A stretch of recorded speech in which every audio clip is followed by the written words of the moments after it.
On the morning of the 26th of May, 1941, the North Atlantic lay in darkness beneath storm clouds.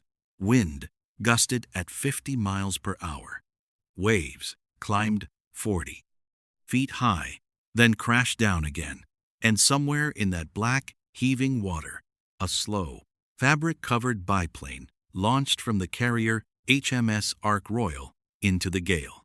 15 Swordfish torpedo bombers rose into the rain.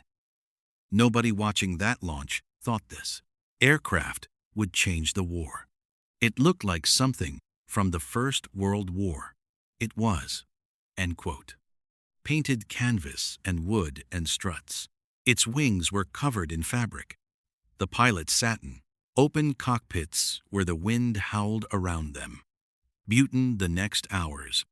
One of these slow biplanes would deliver a torpedo strike that would cripple the unsinkable Bismarck. This is the story of how the obsolete defeated the modern, and why sometimes the oldest weapons are the most dangerous. 3 days earlier, on the 23rd of May, British radar stations detected 2 German ships breaking out into the Atlantic. The battleship Bismarck and the heavy cruiser Prince Eugen had sailed from Norway. They were headed for the shipping lanes where British convoys carried food and ammunition across thousands of miles of open ocean. The Bismarck was the largest battleship in the world, 50,000 tons, armor plate 320 millimeters thick at the waterline, 8 massive guns capable of firing shells 800 kilograms each. German naval officers called it unsinkable. British Prime Minister Winston Churchill called it a threat that could not be ignored. The Royal Navy responded immediately. Heavy ships rushed north. Cruisers began hunting. Reconnaissance aircraft flew searches in the freezing rain. And then, in the early hours of the 24th of May, the battle cruiser HMS Hood and the new battleship HMS Prince of Wales made contact with the German force in the Denmark Strait between Iceland and Greenland. The range was 25,000 yards. Both sides opened fire. At dawn, the battle lasted only minutes. HMS Hood, the pride of the Royal Navy, had ruled the seas for 17 years, 860 feet long, 47,000 tons. But a single shell from the Bismarck's gun pierced the Hood's armor. The explosion tore through the ship. Within 3 minutes, the Hood was gone, sinking into the cold, gray water. 1,415 men were aboard. Only 3 survived. The news shook Churchill. The news shook the entire nation. The Royal Navy, supposedly invincible, had lost its most famous warship to the Germans. But the Bismarck itself had been hit. Shells from the Prince of Wales damaged the bow and ruptured fuel tanks. Seawater contaminated critical fuel reserves. The ship's captain knew his operational range was now limited. Speed had to be reduced. An oil slick trailed behind, visible to every British aircraft searching the ocean. Admiral Gunther Lütjens, commanding the German force, made a decision. The Bismarck would break for the French port of Brestow, be repaired under Luftwaffe air cover. The Prince Eugen would continue the original mission alone. For the next 36 hours, the British pursued relentlessly. Cruisers maintained contact. Heavy ships raced to intercept. But the Bismarck, despite her damage, was still fast enough to keep ahead. The fog and darkness helped her. Every hour brought her closer to the German-held coast. Every hour reduced the window for British action. By the evening of the 25th of May, the situation looked grim for the Royal Navy. The Germans seemed to be winning. Then Admiral John Tovey, commanding the home fleet from HMS King George V, made a decision. He would commit the carrier HMS Ark Royal and its air group to the hunt. Ark Royal carried Swordfish torpedo bombers from naval air squadrons 8 to 10, 8, 18, and 8:20. Approximately 60 trained pilots and crew, approximately 15 aircraft ready for immediate launch. They were the only weapon that could reach the Bismarck before she disappeared into the range of German fighters flying from France. There was one problem. The Swordfish was obsolete. By 1941 standards, it was ancient. Designed in the 1930s, a biplane when the world was building monoplanes. The Swordfish cruised at 138 miles per hour. Modern fighters flew twice as fast. The aircraft had fabric wings, fixed landing gear, open cockpits, no armor protection, no self-sealing tanks. In war games, military planners had written it off as inadequate for modern combat. But the men who flew it knew something the planners did not. The Swordfish was stable. It could fly low and slow with precision. It could deliver torpedoes accurately in conditions that would confuse faster aircraft. It could take damage and fly home during the afternoon of the 26th of May. As the Bismarck raced southeast and the gale worsened, the Swordfish crews prepared their aircraft. Armorers loaded the 18-inch Mark 12 torpedoes. Mechanics checked fuel lines and spark plugs. Pilots studied maps and calculated wind corrections. At 1447 hours, 15 Swordfish started their engines. The Ark Royal's deck pitched and rolled in the heavy seas. Taking off was dangerous. Landing would be even worse. But these pilots had trained for this. They launched one by one into the rain and darkness. Navigation would be by dead reckoning and radio bearings from the shadowing cruiser Sheffield. The Bismarck was somewhere ahead in the murk, approximately 12 miles distant. The first strike ran into confusion. The pilots misidentified Sheffield as the enemy. Torpedoes were dropped, but they were fitted with magnetic pistols that detonated prematurely in the rough seas. No hits. Sheffield, undamaged, immediately radioed the prows. Error. The Swordfish returned to Ark Royal. Armorers worked frantically in the spray and wind. They replaced the magnetic pistols with contact pistols that were mechanically simpler and more reliable. A second strike was prepared. More pilots strapped into the blaze. Open cockpits. More observers checked their navigation logs. The clock was running out. At 20 hours and 47 minutes on the 26th of May, in winds gusting above 50 miles per hour, 15 Swordfish launched a second time from HMS Ark Royal. The pilots climbed to 200 feet. They flew in loose formation through driving rain. Visibility was poor. Navigation depended on radio bearings from Sheffield and pure flying skill.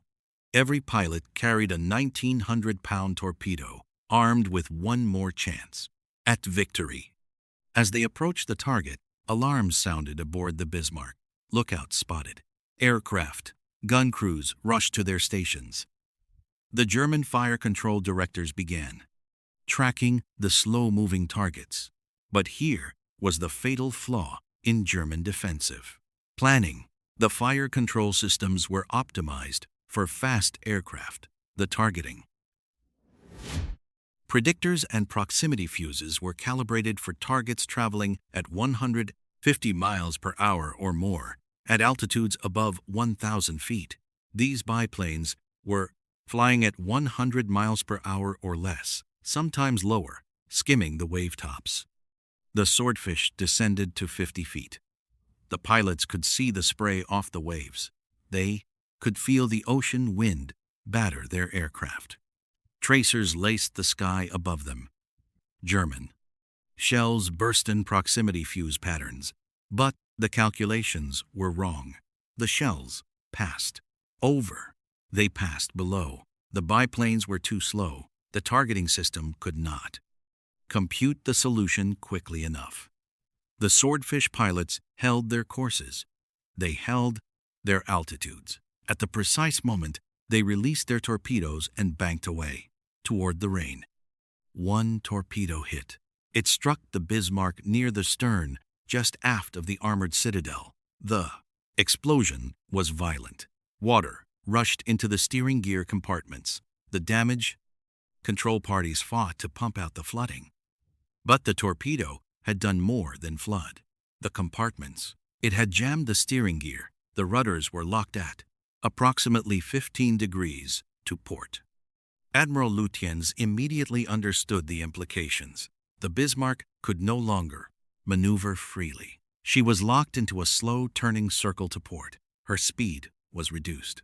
To preserve structural integrity under the strain, she could fight, she could steam ahead, but she could not change course quickly. She could not evade. She was now vulnerable to exactly the kind of coordinated attack that was coming. For the next 16 hours, British destroyers made multiple torpedo attacks through the night. The cruiser Sheffield maintained radar contact, never losing the Bismarck, always reporting her position. By dawn on the 27th of May, the British heavy units were in position. HMS Rodney and HMS King George V closed the range. At 0 to 848 hours, Rodney opened fire. King George V followed seconds later. The Bismarck's forward turrets returned fire, but with a jammed rudder and wounded engines, the battleship could not fight at her best. The British ships could maneuver freely. They could close to optimal ranges. They could bring overwhelming firepower to bear. The battle lasted 90 minutes. Shell after shell found their mark. The Bismarck's superstructure was torn apart. Communications were severed. Fire control stations went offline. Armor was penetrated. Fires spread unchecked. Turrets that moments before had commanded the Atlantic now sat silent. At an hours and 39 minutes, the Bismarck, the ship that had seemed unsinkable, began to sink. German survivors later debated whether the ship had been sunk by the crushing weight of British gunnery or by scuttling charges. The answer was both. The outcome was certain. Over 2,000 men went into the freezing water. Only 110 were rescued. The others died in the Atlantic. When the news reached Britain, the nation exhaled. The threat was gone. The threat to the days. Convoys was removed. The naval balance had shifted. German surface raiders would no longer prowl the Atlantic. From that day forward, Germany would rely on submarines to threaten shipping. The surface fleet had been broken by a single torpedo from an obsolete biplane. The pilots and crew of the Swordfish squadrons returned to their carriers and their bases. Some wrote letters home. Some spoke in quiet voices about the conditions they had flown through, the German flak they had endured, the uncertainty of whether they had hit. None of them knew in those first moments that they had changed the course of the war. They knew only that they had been given a mission and that they had completed it. The engagement was analyzed in both German and British post-action reports. German naval architects examined the damage. They noted that the torpedo had struck a relatively lightly armored area. They noted that the steering gear compartments had not been protected as heavily as gun turrets or magazines.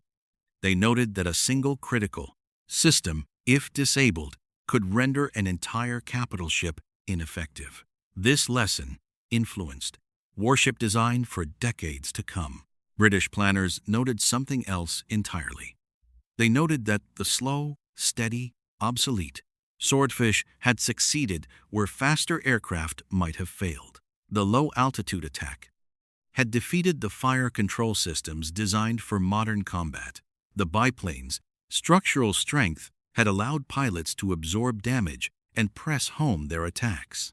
The tactical profile that critics had dismissed as primitive had proven devastatingly effective. The Swordfish remained in service for the rest of the war. Production continued until 1944. Over 2,300 were built. They flew from carriers and shore bases across the Atlantic, the Mediterranean, and the Arctic. They carried out anti-submarine patrols. They delivered depth charges against U-boats. They attacked German merchant shipping. They carried out night operations and bad weather missions that faster, more modern aircraft could not complete. The crews who flew them developed a deep affection for the aircraft. They called it the string bag, a reference to the seemingly fragile structure that could somehow carry an improbable variety of loads. The Swordfish pilots earned the respect of both their allies and their enemies, and the aircraft's role in sinking the Bismarck became the defining moment of its operational life. By the war's end, the biplane had vanished from frontline military service. Jets replaced it. Modern monoplane torpedo bombers took its place. The age of fabric-covered biplanes in combat was over. But the lessons learned from the Swordfish's success lived on. Naval aviation doctrine incorporated the principles that had worked in the Bismarck hunt. Carrier operations became centered not on the capabilities of fast aircraft, but on the flexibility and coordination required to bring weapons to bear. Today, preserved Swordfish aircraft rest in museums across the United Kingdom and beyond. The Royal Navy Historic Flight maintains an airworthy example that flies at air. Shows. Spectators see the slow, stately biplane and imagine the men who flew it into battle. They read the stories, they learn the history, and they understand that sometimes the oldest weapons are the most effective, not because of what they are, but because of what they accomplish in the hands of skilled, determined men. The sinking of the Bismarck demonstrated a fundamental truth about warfare. Technology alone does not determine victory. Strategy, training, coordination, and courage matter equally. A single torpedo from an obsolete aircraft accomplished what overwhelming firepower alone could not. It changed the course of a battle. It changed the balance of power in the Atlantic. It changed the trajectory of the war. The Swordfish never achieved the fame of the superpowers or the notoriety of the great fighters. It was too slow, too fragile, too old-fashioned to capture the imagination the way sleek monoplanes did. Butine, the cold North Atlantic, in May of 1941, on a fair, single night when the wind screamed and the rain fell like sheets and the impossible became real. The obsolete biplane proved that underestimation is one of the deadliest mistakes in warfare. So what do you think?